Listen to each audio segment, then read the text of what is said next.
Hey guys, how you doing? It is Masters Week. I'm super excited, but unfortunately golf courses in the UK are closed, so I am in my backyard right now. Luckily I've got this beautiful Galvin Green waterproof to keep me kind of dry and warm. By the way, we are doing a giveaway for these limited edition Galvin Green waterproofs on my Instagram, Mike's 3D Life. Check that out.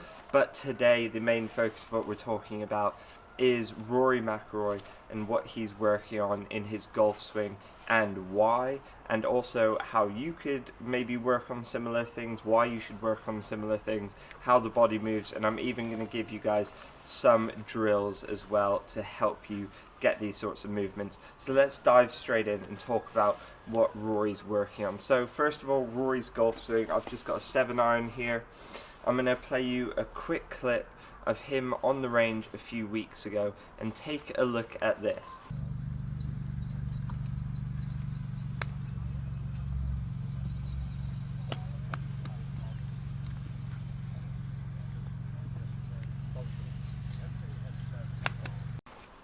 So as we can see in this clip, Rory's working on a very exaggerated feel to try and get the club more open at the top but also more laid off in a much more kind of flatter position.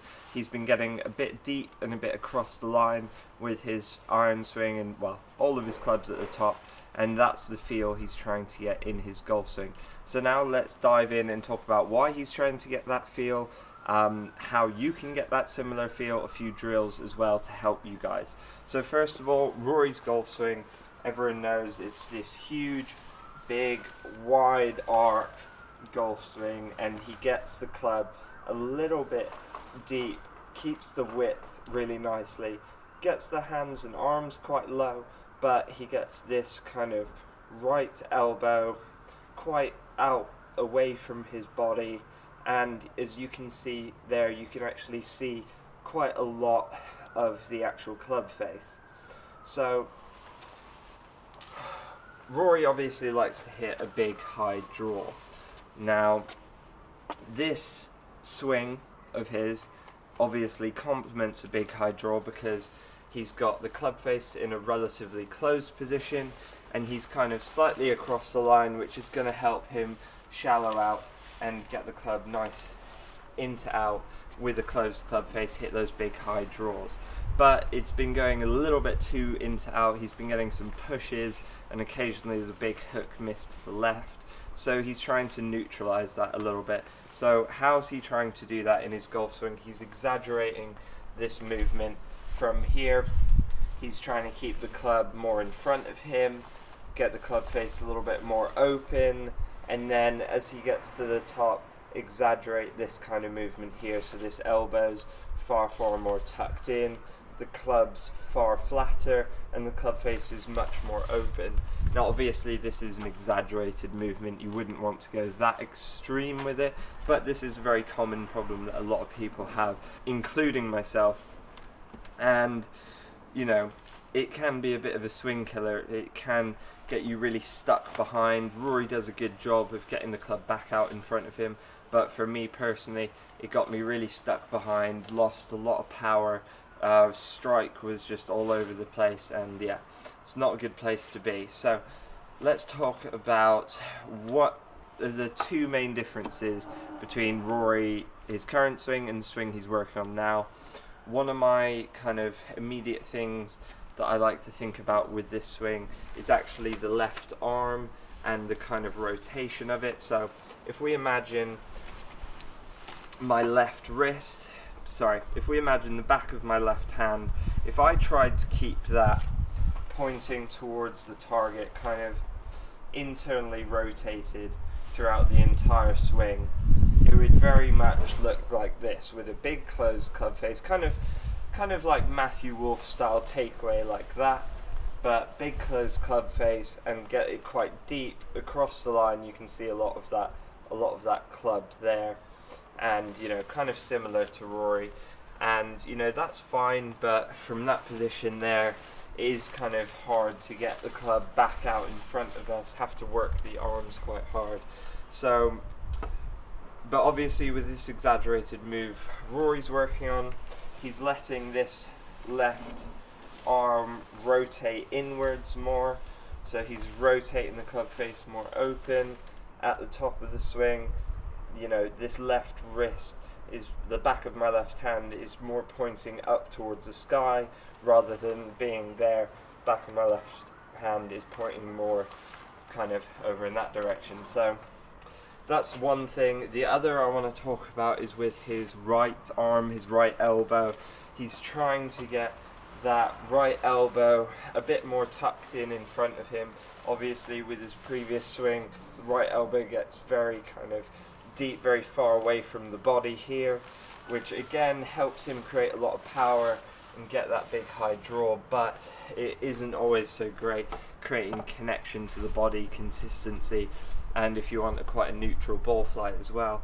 So he's actually trying to exaggerate, keeping it more in front of him here, and then as he gets to the top, the right elbow will be more down, more in front of his body. I mean in front of my body here, like in front of my chest, not so far behind me here, and then that allows the club to stay on a better path.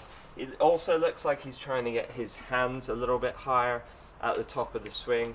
I mean higher in terms of above the shoulder plane. At the moment he's kind of in line or slightly below the shoulder plane, kind of hands are staying quite below the shoulders here, which I quite like in most respects, but it's important to have that matching up.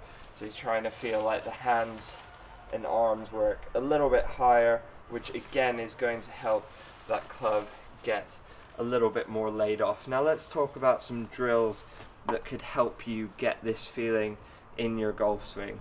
So the first, most obvious one, I'm sure you guys have all heard of before, is simply grab a head cover, tuck it under the right elbow, and that helps you just keep better connection with the right arm. If I was going to swing like Rory was before, get here, you can see it's going to drop to the floor.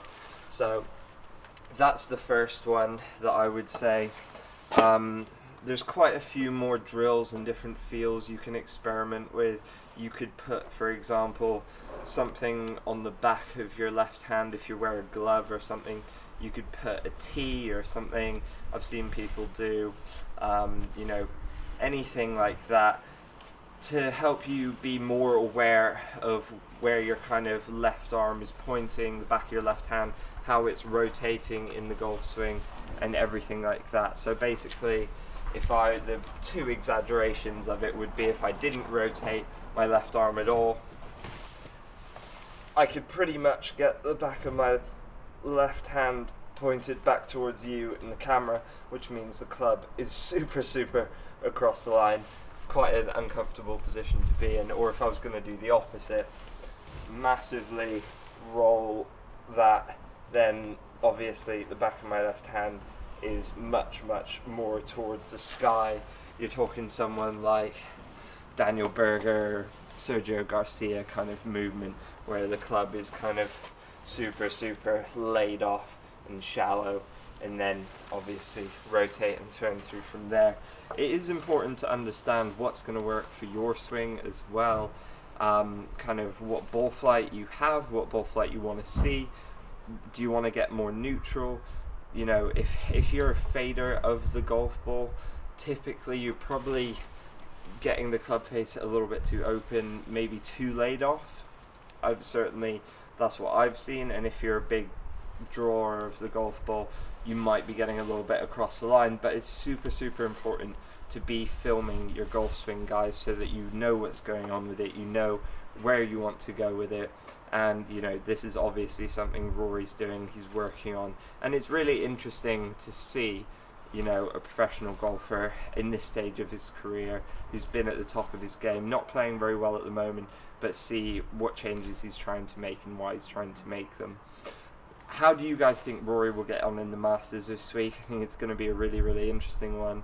I think it's really difficult to say who's going to do well, who won't. I think it's going to be very different to all previous Masters, and you know, let me know who you guys think is going to win. Comment down below, and guys, remember, like this video, subscribe to my channel, and I'll see you guys very, very soon. And make sure you join in with this Galvin Green giveaway on Instagram, Mike's 3D Life. Head over. I have to say, Galvin Green makes some of the best waterproofs in golf, so check them out.